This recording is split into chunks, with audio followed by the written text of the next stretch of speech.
बिस्मिल्लाहिर्रहमानिर्रहीम। अस्सलाम वालेकुम नाज़रीन, मैं हूं आपका मेज़बान नवाज भुट्टो। नाज़रीन, 27वीं ऐनी तरमीम के हवाले से हुकूमत क्या करने जा रही है, पार्लियामान क्या करने जा रही है और इस वक्त पार्लियामान में क्या हो रहा है और पार्लियामान का इजलास कब तक जारी रहेगा, इस पर हम आज तफसील से बात करेंगे। और फिर हम बात करेंगे इमरान खान की रिहाई के हवाले से कई तजादात खड़े हो गए हैं। अमेरिका का तो मामला खैर है ही है, लेकिन यहाँ मसला ये है कि डील हो रही है, डील नहीं हो रही। डील के हवाले से पीटीआई भी तकसीम है और डील के हवाले से खुद इस्टेब्लिशमेंट भी तकसीम है।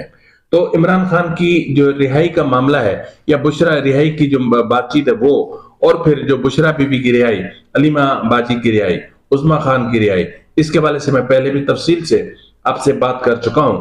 लेकिन आज हम बात करेंगे कि इस पर इस्टेब्लिशमेंट क्या कह रही है और पीटीआई के अहम जो धड़े हैं वो क्या कह रहे हैं, और फिर निगोशिएशन के हवाले से, डील के हवाले से किस तरह की तस्दीक भी सामने आई है और तरदीद भी सामने आई है।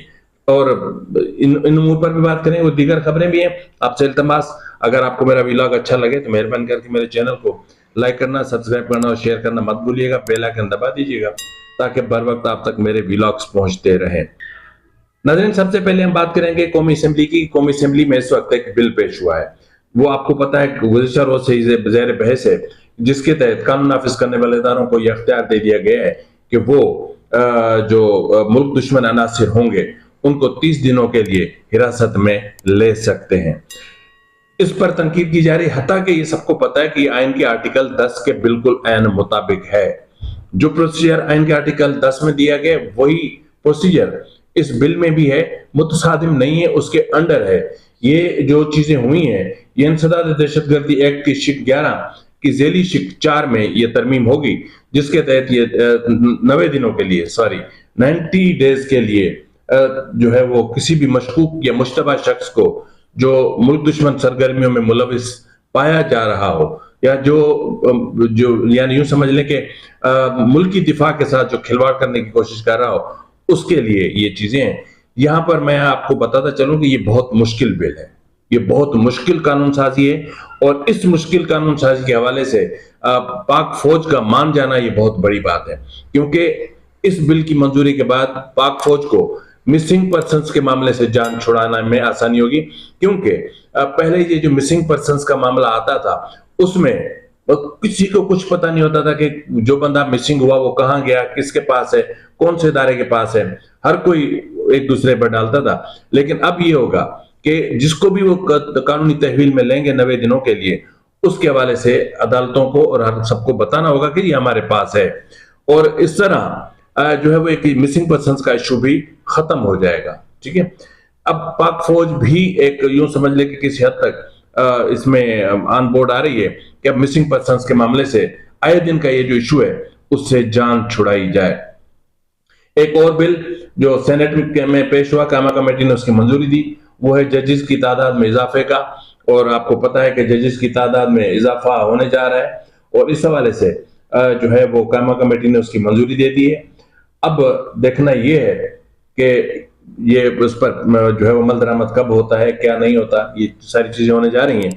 इसके अलावा जो अहम तरीन बात है कौमी असेंबली में, इस वक्त मैं आपको बताता चलूं कि पार्लियामेंट के दोनों ईवानों का इजलास, सुप्रीम कोर्ट के जजों की तादाद 25 नहीं, उन्हें अपना, हाँ मेरे ख्याल में 25 और दहशतगर्दी और supreme court practice and procedure कवानीन की मंजूरी के बाद आइंदा हफ्ते गैर मुय्यना मुद्दत के लिए मुलतवी हो जाएंगे दोनों इजलास। आइन की 27वीं तरमीम के बारे में किसी सतह पर इस वक्त तक कोई फैसला नहीं हुआ, कोई, हाँ अलबत्ता आला सतह पर मुशावरत जारी है। इख्तिताम साल तक नई तरमीम का इम्कान नहीं और माह रवा के वस्त तक वफाकी आईनी बेंच बन जाएगा और इसके बाद सूबों में असेंबलियों की मंजूरी से सूबाई आईनी बेंच भी बन जाएंगे और इस्लामाबाद हाई कोर्ट के आईनी बेंच के लिए पार्लियामेंट का खसूसी मुश्तरका इजलास तलब किया जाएगा। अदालती उमूर और इस्लाहात के हर मरहले पर हुकूमत नए चीफ जस्टिस से रहनुमाई हासिल करेगी।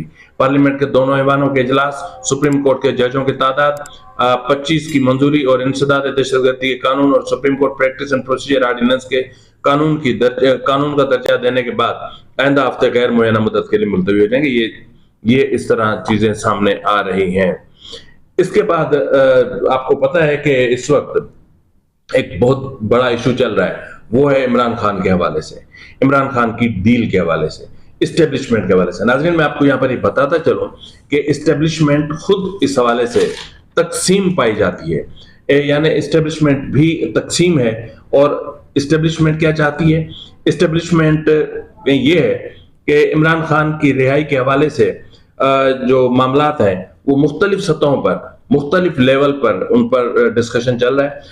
इस्टेब्लिशमेंट का एक ग्रुप न सिर्फ इमरान खान की रिहाई का ख्वाह है, बल्कि वो चाहता है कि इमरान खान की रिहाई और पीटीआई को कौमी सियासी धारे में ले आया जाए और पीटीआई को कौमी जमात के तौर पर तस्लीम किया जाए। आपको मैं यहाँ पर ये थोड़ी सी वजाहत करता चलूं कि जनरल मुशर्रफ के दौर से ये पॉलिसी इस्टेब्लिशमेंट की तरफ से अडॉप्ट की गई थी और अब भी उस पर काम जारी है। और अगर आप इलेक्शन के नताज का जायजा लेंगे तो उसमें आपको हैरानकुन चीजें सामने आएगी। उसमें यह कहा गया है कि जो पॉलिसी अख्तियार की गई थी उसके मुताबिक पाकिस्तान पीपुल्स पार्टी को सिंध में धकेलना है, पीएमएलएन को पंजाब में धकेलना है और पीटीआई को केपीके में धकेलना है और बलूचिस्तान को मिक्स रखना है ताकि वहां कोई एक जमात उसमें पावर में ना आ सके। तो इसलिए यहां पर यह है कि उसको कौमी जमात तस्लीम किया जाए। पीटीआई के पंजाब और सिंध के अलावा बलूचिस्तान में जिस तरह सफाया चल रहा है, इस अमल को भी रोका जाए।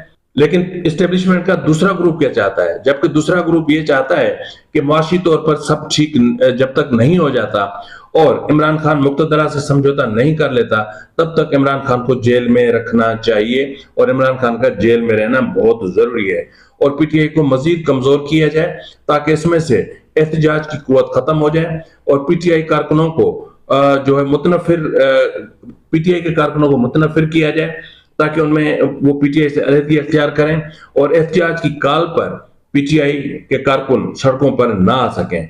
और ये भी इसमें है कि अली अमीन गंडापुर, उज़मा बाजी, अलीमा बाजी, उज़मा खान और अलीमा खान और बुशरा बीबी से इस हवाले से मुख्तलिफ सतहों पर बातचीत चल रही है और देखा जा रहा है कि क्या हो रहा है। यहां पर मैं आपको यह भी बताता चलूं कि पंजाब में पीटीआई का सफाया कर दिया गया है। अब देखेंगे कि पंजाब में पीटीआई के कोई सरकर्दा रहनुमा बाकी नहीं बचा सवाए 3 वकला के, यानी अली जफर, लतीफ खोसा, सलमान अकरम राजा, इनके अलावा और कोई बाकी नहीं है। तो पीटीआई वहां से साफ हो चुकी, सिंध से भी पीटीआई का सफाया हो चुका।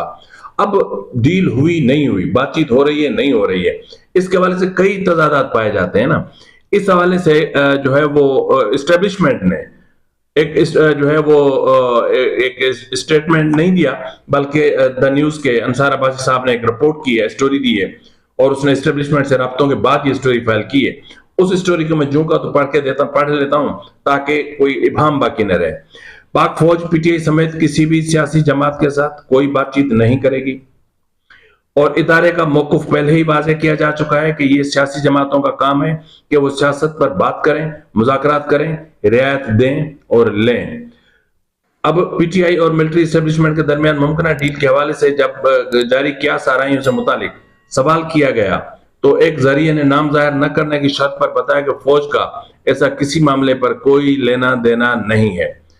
अब जरिए ने कहा कि ऐसे मामला पर बातचीत करना सियासी जमातों का काम है। पाक फौज ने रवां साल मई में DG ISPR lieutenant general Ahmed Sharif की प्रेस कॉन्फ्रेंस में अपनी पोजीशन वाजे कर दी थी। जरिए ने याद दहानी कराई कि जब डीजी आईएसपीआर से मई में किसी डील का इम्कान से मुतालिक पूछा गया था तो फौजी तर्जुमान ने इस बात का एदा किया कि फौज का कोई सियासी किरदार नहीं है। उन्होंने कहा कि फौज गैर सियासी है और हर हुकूमत के साथ के ताल्लुकात आइन और कानून के मुताबिक हैं। वैसे ये लतीफा भी है। अब फौजी तर्जुमान का कहना था कि तमाम सियासी जमातें हमारे लिए काबिल एहतराम है, लेकिन अगर कोई सियासी गिरोह अपनी फौज पर हमला करता है तो उनके साथ बातचीत नहीं करेंगे। इस तरह के इंतशार पसंद गिरोह के लिए वाहिद रास्ता यह है कि वो कौम से माफी मांगे। अब जरिए ने बताया कि फौज की पॉलिसी अपने गुज़िश्ता ऐलान के मुताबिक बदस्तूर बरकरार है। उन्होंने बताया कि सियासी उमूर पर सियासी जमातों की आपस में बातचीत करना है, इसमें एस्टेब्लिशमेंट का कोई किरदार नहीं है। अब दूसरे लफ्जों में यूं समझें कि एस्टेब्लिशमेंट ने वाज़े तौर पर कह दिया कि हमारी तरफ से किसी सतह पर कोई बातचीत नहीं हो रही। अब अगर दूसरी तरफ देखें तो मुशीर इत्तलात खैबर पख्तूनख्वा और तर्जुमान बैरिस्टर मोहम्मद अली सैफ ने गुज़िश्ता शब एक निजी टीवी चैनल को इंटरव्यू दिया, उसमें उन्होंने कहा कि एस्टेब्लिशमेंट से राब्ते हैं, डील नहीं, दोनों तरफ से मुफाहमत हुई है, हदफ यही है कि इमरान खान को रिहा करवाया जाए, उनको जेल से निकालकर एक नॉर्मल सियासी जिंदगी में लाया जाए। मुकदमात बनाने वालों को पता चल गया है कि बेबुनियाद केसेस बनाने का कोई फायदा नहीं है, आइन और कानून के दायरे में जदोजहद जारी रखेंगे। अब उन्होंने मजीद कहा है कि हदफ यही है कि इमरान खान को रिहा करवाया जाए, उनको जेल से निकालकर एक नॉर्मल सियासी जिंदगी में लाया जाए।